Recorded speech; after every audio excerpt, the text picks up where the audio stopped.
क्रैकनेट YouTube channel पर आप सभी को स्वागत है। आइए डिस्कस करते हैं यूनिट 1 टीचिंग एप्टीट्यूड। और टीचिंग एप्टीट्यूड से टॉपिक वाइज पीवाईक्यूज डिस्कस करेंगे। 2018 से 2023 तक सभी पीवाईक्यूज को डिस्कस करेंगे, हर एक टॉपिक अकॉर्डिंगली। आज की इस क्लास में टीचिंग का concept, definition, objectives, characteristics, basic requirements and factors affecting teaching, in topic से जो पीवाईक्यूज 18 से लेकर 2023 तक आया था सभी को डिस्कस करेंगे। यह है क्लास नंबर 1। आगे भी इसी तरह से टॉपिक वाइज का क्लास आता रहेगा। आप जरूर चैनल को सब्सक्राइब करके रखिए। चलिए आज की क्लास स्टार्ट करते हैं। देखिए क्वेश्चन नंबर 1, और सभी स्लाइड का ऊपर लिखा रहेगा ये क्वेश्चन कौन सा शिफ्ट और डेट क्या था एग्जाम का। ठीक है, 18 से 2023 तक पीवाईक्यूज डिस्कस कर रहे हैं हम लोग। आइए क्वेश्चन स्टार्ट करते हैं। देखिए क्वेश्चन नंबर 1 कहा है, which of the following are the requirements of good teaching. 5 statement यहाँ पे गिवन है, आपको एलिमिनेट करना है। और रिक्वायरमेंट जो है गुड टीचिंग के लिए आपको कोड में यहाँ पर गिवन है, आंसर देना है। ठीक है, आइए देखते हैं। देखो स्टेटमेंट ए पे क्या कहा है, responsive human environment to foster exploration. तो गुड टीचिंग में तो यही किया जाता है, ऐसा एनवायरनमेंट दिया जाता है स्टूडेंट्स को जो कि एक्सप्लोर कर पाए और बेहतरीन तरीके से चीज़ों को डिस्कस करे, डिस्कवरी करे। ठीक है, इस तरह से एनवायरनमेंट क्रिएट किया जाता है। तो ये स्टेटमेंट करेक्ट हो गया, गुड टीचिंग का ही है। नेक्स्ट देखो बी स्टेटमेंट में कहा है, appropriate responsiveness to the children and the group. Children और उनका समूह के ऊपर दायित्वशील होना है। ठीक है, अप्रोप्रिएट रेस्पॉन्सिव होना है, ये भी गुड टीचिंग का ही कैरेक्टरिस्टिक्स है और रिक्वायरमेंट्स भी है। नेक्स्ट देखिए नॉलेज ऑफ सब्जेक्ट मैटर, ये भी बहुत ज़रूरी है गुड टीचिंग के लिए। सब्जेक्ट मैटर के ऊपर नॉलेज रहना बहुत ही ज़रूरी है, ये भी हो जाएगा। मतलब ए बी सी तीनों हो रहा है। तो देखो ए बी सी तो एक ही ऑप्शन में है, ऑप्शन नंबर 2 पे है, तो यही ऑप्शन नंबर 2 करेक्ट हो जाएगा। और मेंटेनिंग डी पे, स्टेटमेंट डी पे कहा है मेंटेनिंग इंटरपर्सनल रिलेशनशिप, जो कि ये भी ज़रूरी है गुड टीचिंग के लिए कि स्टूडेंट एंड टीचर के बीच में जो हेल्दी रिलेशनशिप है, इंटरपर्सनल रिलेशनशिप है, ये भी मेंटेन रहना बहुत ही ज़रूरी है। और ये जो ई पे कहा गया है ये नहीं होगा। ठीक है, गुड टीचिंग ही एक्चुअली इफेक्टिव टीचिंग होता है। तो गुड टीचिंग किसे कहा जाता है, जहाँ पे हमेशा टीचर क्या करता है, बेस्ट अचीवमेंट हो स्टूडेंट का, इसी के ऊपर काम करता है और स्टूडेंट का आउटकम मैक्सिमम आए। ठीक है, अच्छा रिजल्ट करे, अच्छा उनको ओवरऑल डेवलपमेंट हो सके स्टूडेंट का, इसी ऊपर के काम करता है। और स्टूडेंट को हमेशा एंगेज्ड रखता है, मोटिवेटेड रखता है लर्निंग के लिए। ठीक है, मोर एंड मोर लर्निंग के लिए, यही इफेक्टिव टीचिंग और गुड टीचिंग है। तो इनका जो की पॉइंट्स है हम देखते हैं कौन सा की पॉइंट्स है इफेक्टिव टीचिंग और गुड टीचिंग का। तो देखो फर्स्ट, क्लियर रहना पड़ेगा। ऑब्जेक्टिव्स क्या होता है, जो टीचिंग लर्निंग है उनका ऑब्जेक्टिव क्या है, वेरी क्लियर होना चाहिए। एंगेजिंग कंटेंट डिलीवरी होना चाहिए। एक्टिव स्टूडेंट पार्टिसिपेशन भी जरूरी है। असेसमेंट एंड फीडबैक, एडेप्टेबिलिटी, जहाँ पर टीचर हमेशा जो न्यू इनोवेशंस, न्यू जो टूल्स टेक्निक्स होता है उनको इनकॉर्पोरेट करना चाहिए टीचिंग प्लान में। ठीक है, तो ताकि स्टूडेंट को और अच्छे से समझ में आए। पॉजिटिव क्लासरूम एनवायरनमेंट क्रिएट करना।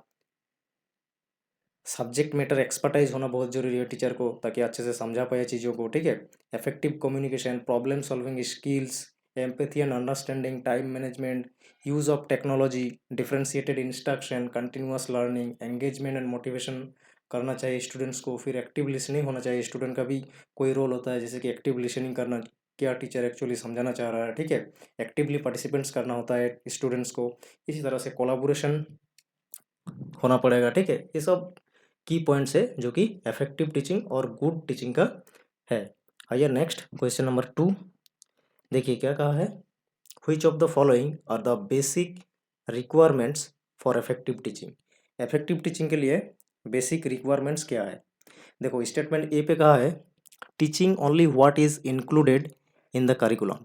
वही इफेक्टिव टीचिंग होगा जहाँ पे जो करिकुलम में मेंशन रहेगा वही सब पढ़ाओ, तो ये नहीं होगा। ठीक है, ऐसा नहीं होता है effective teaching.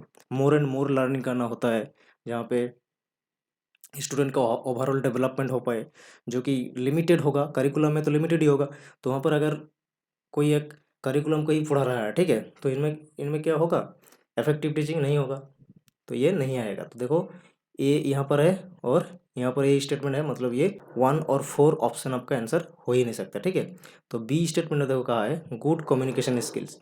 Good communication skills बहुत ज़रूरी है, जहाँ पे टीचर अच्छे से चीज़ों को समझा पाए स्टूडेंट्स को, और स्टूडेंट भी इंटरेक्ट कर पाए और डाउट्स को क्लियर कर सके, ठीक है। इसीलिए स्टेटमेंट बी करेक्ट होगा। इफेक्टिव टीचिंग का ही रिक्वायरमेंट्स है, जो कि बी है ओनली 3 ऑप्शन पे। तो ये 3 ऑप्शन ही करेक्ट आंसर होगा।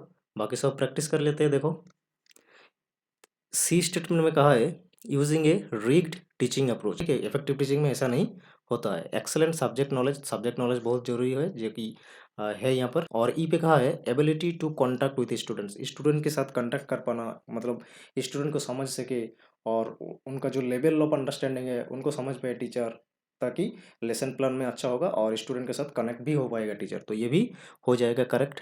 नेक्स्ट देखिए क्वेश्चन नंबर 3 क्या कहा है, which of the following are the ways to increase motivational climate in the classroom। Class को मोटिवेट रखने का जो तरीका है, ये 4 में से कौन सा होगा, ठीक है। तो देखो ए पे कहा है use a variety of instructional strategies to maintain student interest. Student को इंटरेस्ट रखने का जो तरीका होता है, वहाँ पे टीचर को क्या करना है, varieties type of instructional strategies को यूज करना है। मतलब न्यू मेथड्स टीचिंग का इनकॉर्पोरेट करना चाहिए टीचर को, ताकि स्टूडेंट्स और मोटिवेट हो सके और टीचिंग लर्निंग जो करिकुलम है उन पे फोकस कर सके, ठीक है। तो ये करेक्ट हो जाएगा, जो कि मोटिवेशनल क्लाइमेट रखने के लिए यही सब करना होता है टीचर को। नेक्स्ट देखो बी पे कहा है give students opportunity to share their experience and learning with each other. ये भी एनवायरनमेंट क्रिएट करना है स्टूडेंट्स को, ताकि उनका जो नॉलेज गेन हो रहा है, ताकि वो शेयर कर पाए उनके पीयर्स ग्रुप के अंदर, ठीक है। तो ये भी जरूरी है। ए और बी करेक्ट हो जाएगा। तो देखो ए और बी एक ही ऑप्शन पे है दोनों स्टेटमेंट, इसीलिए ऑप्शन नंबर 3 करेक्ट हो जाएगा। सी पे देखो कहा है allow sarcasm and superiority to exhibit in classroom. Classroom में किसी किसी कोई ने किसी को कॉपी कर रहा है और सुपेरियोरिटी दिखा रहा है कि, ठीक है, ऐसा तो नहीं होता है, ये नहीं होगा मोटिवेशनल क्लासरूम। डी पे देखो कहा है fostering classroom atmosphere which is based on the trust and cooperations. तो ये जरूरी है, ठीक है। क्लासरूम में हर किसी के साथ ट्रस्ट हो, कोऑपरेशन मेंटेन हो, ठीक है, कोऑपरेशन करे हर एक, तो ऐसा होता है मोटिवेशनल क्लासरूम का एनवायरनमेंट। तो ये भी करेक्ट हो जाएगा, मतलब ए बी एंड डी होगा करेक्ट, जो कि ऑप्शन नंबर 3 हो गया करेक्ट आंसर। नेक्स्ट देखो क्वेश्चन नंबर 4 कहा है which of the following factors influence the effectiveness of support material.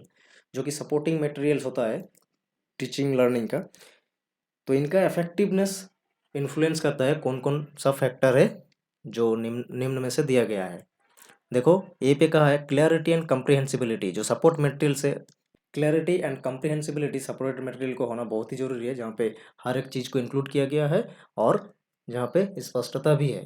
तो देखिए क्वांटिटी ऑफ मटेरियल्स है, तो क्वांटिटी ऑफ मटेरियल्स नहीं होता है, क्योंकि सपोर्टेड मटेरियल्स इफेक्टिव तो ऐसा नहीं होगा कि बहुत ज़्यादा होगा, अगर क्वांटिटी में तभी इफेक्टिव होगा, ऐसा नहीं होता है। क्वालिटी मेंटेन करना चाहिए, ठीक है। तो ये नहीं होगा, क्वांटिटी नहीं क्वालिटी पे फोकस करना चाहिए। तो ए हो जाएगा, बी नहीं आएगा, ठीक है।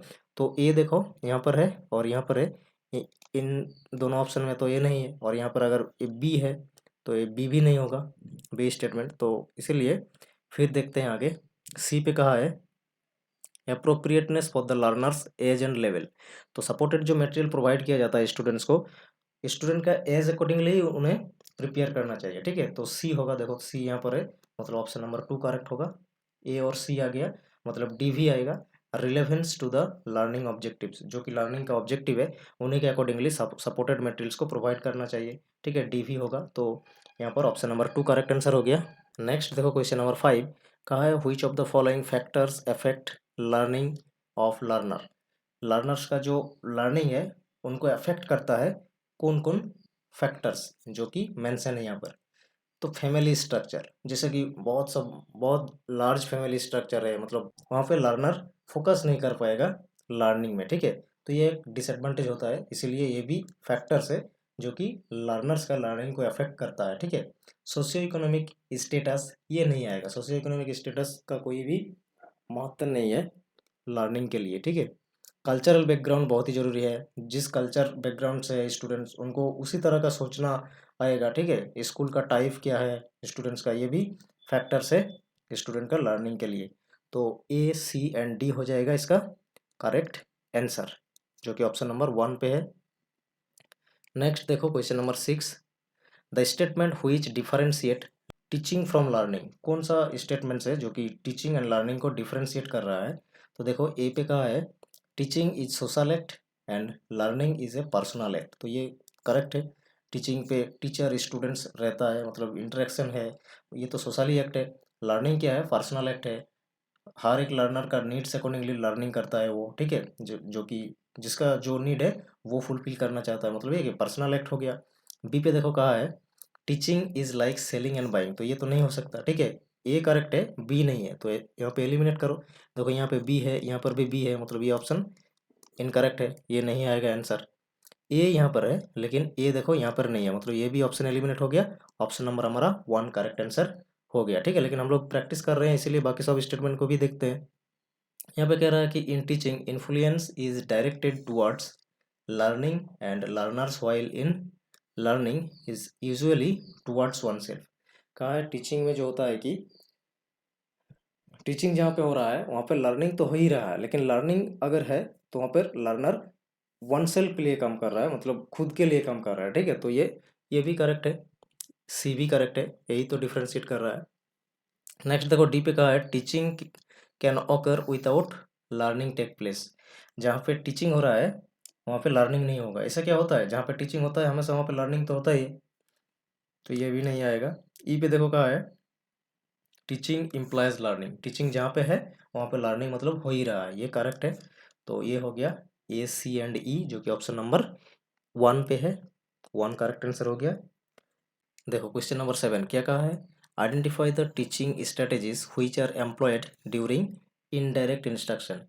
इनडायरेक्ट टीचिंग इंस्ट्रक्शन पे कौन कौन सा जो कि स्ट्रेटेजी से यूज किया जाता है? तो देखो स्टेटमेंट ए पे कहा है emphasising direct and indirect examples. Indirect instruction में हमेशा डायरेक्ट इनडायरेक्ट एग्जांपल्स जो होता है कोई भी कंसेप्ट अंडरस्टैंडिंग करने के लिए, ठीक है, तो यहाँ पे इनडायरेक्ट डायरेक्ट एग्जांपल्स को दिया जाता है, ठीक है। तो ये हो जाएगा प्रेजेंटिंग द स्टिमुलस मटेरियल्स, ये डायरेक्ट टीचिंग मेथड में यूज किया जाता है, डायरेक्ट इंस्ट्रक्शन में यूज किया जाता है, ये नहीं होगा, बी नहीं होगा, ए होगा, ठीक है। तो देखो ए यहाँ पर है और ए यहाँ पर है, बी तो नहीं आएगा, ठीक है। तो देखते हैं, ये भी नहीं होगा आंसर, और 2 और 4 तो आंसर नहीं होगा क्योंकि यहाँ पर बी है और यहाँ पे ए नहीं है, ठीक है, ए होगा। सी पे देखो क्या कहा है इंक्वायरी बेस्ड क्वेश्चंस आंसर। तो क्वेश्चन आंसर हमेशा क्या इंक्वायरी बेस्ड होना चाहिए, ठीक है, इनडायरेक्ट मेथड में आएगा। Asking presentation questions and providing feedback, ये नहीं होगा, डायरेक्ट मेथड में यूज किया जाता है। प्रोमोटिंग प्रॉब्लम सॉल्विंग अप्रोच, ये आ जाएगा इनडायरेक्ट मेथड में, मतलब ए, सी एंड ई होगा, जो कि करेक्ट आंसर है ऑप्शन नंबर 3। नेक्स्ट देखो question number 8, from the list given below identify those statements which are related to the characteristics of teaching. Teaching का जो कैरेक्टरिस्टिक्स है इनमें से आइडेंटिफाई करना है। देखो स्टेटमेंट ए पे कहा है टीचिंग इज पर्सनल एक्ट, तो देखो टीचिंग पर्सनल एक्ट नहीं होता है, सोशल एक्ट होता है, क्योंकि अगले ही क्वेश्चन में हम लोग डिस्कस किए हैं। तो स्टेटमेंट ए तो गलत हो गया, तो स्टेटमेंट ए यहाँ पर है, मतलब ये जो ऑप्शन है आंसर नहीं आएगा। बी पे देखो कहा है the goal of all teaching is to cause learning. जो भी टीचिंग है वहाँ से हमेशा लर्निंग तो होता ही है, लर्निंग का कॉज होता है टीचिंग, ठीक है। तो ये करेक्ट हो जाएगा बी, तो बी करेक्ट होगा, मतलब बी तो ओनली ऑप्शन 3 पे है और ऑप्शन 2 पे है, लेकिन ये तो ऑलरेडी इनकरेक्ट हो गया, मतलब ऑप्शन 3 यहाँ पर करेक्ट आंसर हो जाएगा। इस तरह से एलिमिनेशन करो, आपका बहुत जल्दी आंसर आ जाएगा, ठीक है। नेक्स्ट देखो क्वेश्चन नंबर 9 क्या है identify the following list of competencies of teaching those which are related to personality and attitudes. Teaching में जो पर्सनालिटी एंड एटीट्यूड्स के ऊपर बेस्ड करके है, ये कौन सा आएगा नीचे 5 में से? तो मैनेजिंग, मॉनिटरिंग, प्लानिंग, ये जो है ना ऑर्गेनाइजेशनल और जो कि मैनेजमेंट का स्किल्स यहाँ पे है, ठीक है। कोई चीज़ को मैनेजमेंट करना, किसी चीज़ को ऑर्गेनाइज करना अच्छे से, इस स्किल्स को इस स्किल में से आता है मैनेजिंग, मॉनिटरिंग, प्लानिंग, ये सब।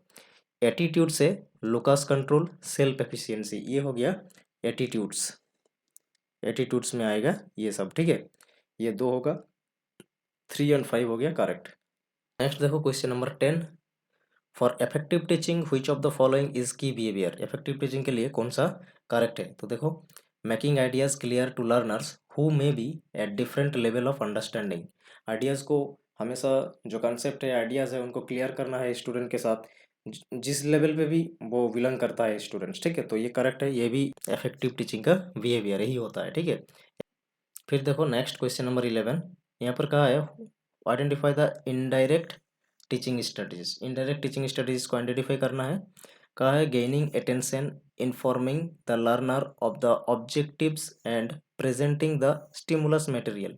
तो देखो, अटेंशन गेन करना है स्टूडेंट्स का, फिर informing the learners of objective, objective क्या है बताना, फिर प्रेजेंट करना। ये तो डायरेक्ट टीचिंग मेथड में यूज किया जाता है, तो ये ए नहीं होगा, ठीक है। ए स्टेटमेंट नहीं होगा, ए स्टेटमेंट यहाँ पर है, मतलब ऑप्शन नंबर 2 नहीं करेक्ट आंसर होगा। बी पे देखो कहा है concept building through examples and non examples, ये इनडायरेक्ट मेथड पे आएगा, ठीक है। एग्जाम्पल्स और इन नॉन एग्जाम्पल्स जो है वो देके कोई कॉन्सेप्ट को बिल्डिंग करना, मतलब समझाना, ये है इनडायरेक्ट मेथड पे यूज किया जाएगा। फिर देखो एक्सप्लोरिंग एग्जाम्पलिफिकेशंस एंड प्रैक्टिस, ये डायरेक्ट मेथड में ही यूज किया जाता है टीचिंग का, ठीक है। ये भी नहीं होगा, मतलब सी नहीं होगा, बी होगा। तो देखो बी यहाँ पर है और यहाँ पर है, और सी भी नहीं होगा, ठीक है। सी नहीं होगा, इसीलिए ऑप्शन नंबर 1 करेक्ट आंसर होगा। सो जितना भी क्वेश्चन हमने डिस्कस किया है, आई होप आपको समझ में आया है, और आगे भी इसी तरह से वीडियोज़ के लिए ज़रूर चैनल को आप सब्सक्राइब करिए। Thanks for watching this video.